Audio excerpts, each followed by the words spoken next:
అలికిడి తిరుగేలేనిది నీ పిడుగు పిడికిలి నిలిచేనెవడు నీకెదురు నిలబడి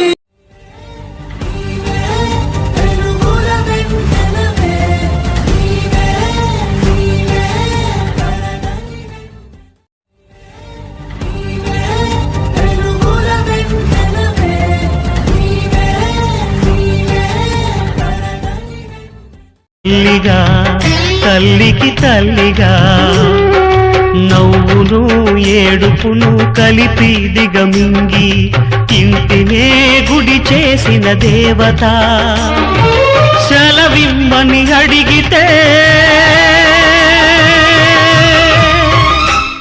ఇక సెలవిమ్మని అడిగితే ఇది కనని వినని సంఘటన.